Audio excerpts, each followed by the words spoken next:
Imagine you want something, but you don't do it because you are busy, you don't have energy, someone doesn't allow you to do it, you don't have money.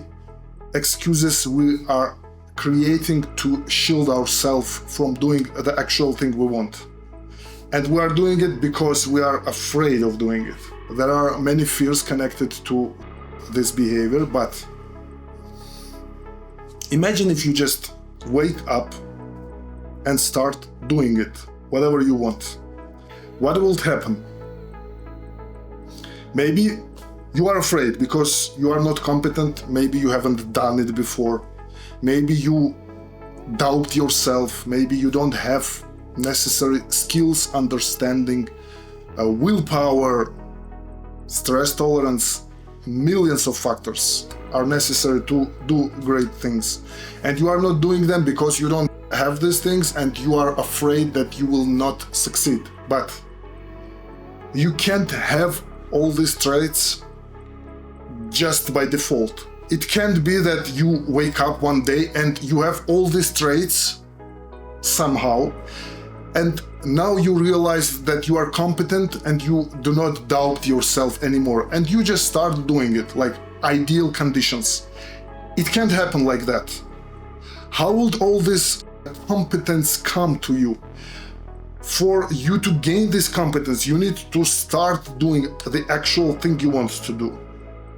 And when you start doing something, you are incompetent. This is the default, most logical and real process. There is no other possibility.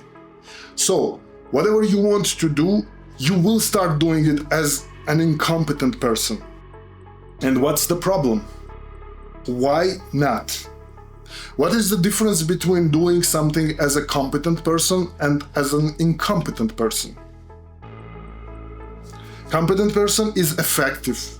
He spends less time and energy and he succeeds.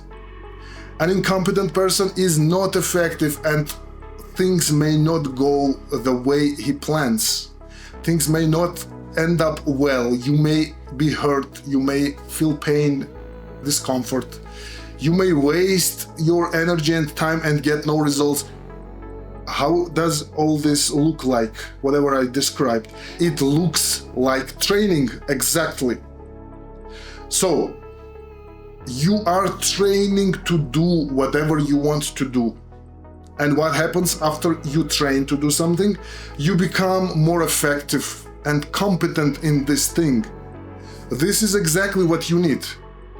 So waiting for some miracles to happen to start doing whatever you want is not a working method.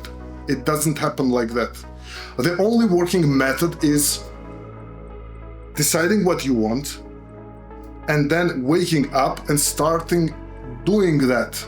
This is what works. And you can work on all things that scare you in the process. Embarrassment, discomfort, pain, shame, all these things also need training, because you can't overcome your shame if you don't work on it. And you work on it by feeling shame. You do something, it doesn't work out well, then you feel embarrassment and shame. Then you think about it, you analyze, and that allows you to understand and let it go. This is how the process works. So there will be no ideal magical conditions where everything will be aligned efficiently, so you can start and succeed. And even if there would be such conditions, it will be not interesting, boring. You don't want to play a game where you are immortal and everything works out from the first try. It's not engaging, it's not exciting. You want things to be uncertain, strange, new, hard, because you want your brain to work, you want to analyze, to find solutions, and to feel pride when you jump over these obstacles, when you feel down but continue doing whatever you need to do, and when you win and succeed in the end. This is what gives enjoyment, and this is what actual exciting life should look like.